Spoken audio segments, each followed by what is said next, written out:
जब सदी के महानायक अमिताभ बच्चन और रेखा एक दूसरे के इश्क में डूबे हुए थे, लेकिन ये जोड़ी अब सामने आने से भी कतराती है।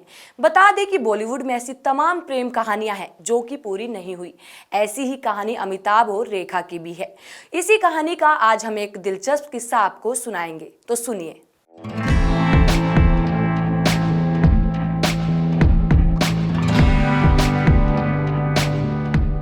कुछ प्रेम कहानियां फिल्मी पर्दे पर दर्शकों को लुभाती रही तो कुछ प्रेम कहानियां रियल लाइफ में बनी। इनमें से कुछ इश्क पार लग गए, लेकिन कुछ ऐसे भी रहे जो कभी मंजिल तक ही नहीं पहुंचे।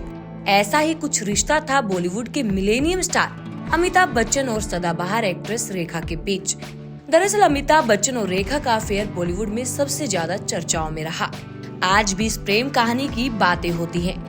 दोनों ने कभी एक दूसरे के लिए खुलकर बात नहीं की, लेकिन तमाम किस्से हैं जो बताते हैं कि दोनों एक दूसरे से कितना प्यार करते थे। आपको बता दें कि अमिताभ रेखा पर उस वक्त फिदा हुए जब वो जया बच्चन से शादी कर चुके थे।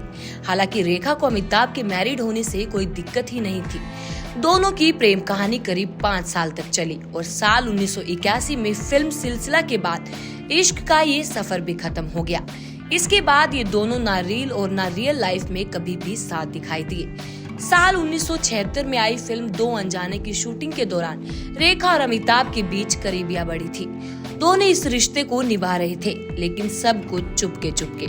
लेकिन एक फिल्म की शूटिंग के दौरान कुछ ऐसा हुआ कि सारी दुनिया को इस रिश्ते के बारे में पता चल गया। दरअसल अमिताभ ने एक शख्स को रेखा के लिए बुरी तरह से पीट दिया था। फिल्म गंगा की सौगंध की शूटिंग के दौरान अमिताभ और रेखा जयपुर में शूटिंग कर रहे थे। इस दौरान शूटिंग देखने के लिए काफी लोगों की भीड़ आई थी। भीड़ में एक शख्स रेखा को बुरी नजर से देख रहा था।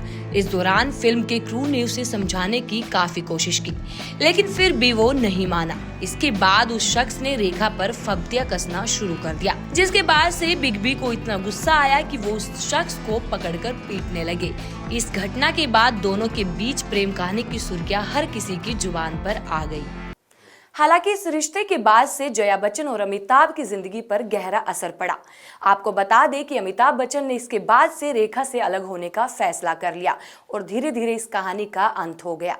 ऐसी ही तमाम कहानियों के लिए देखते रहिए पंजाब केसरी नवोदय टाइम्स।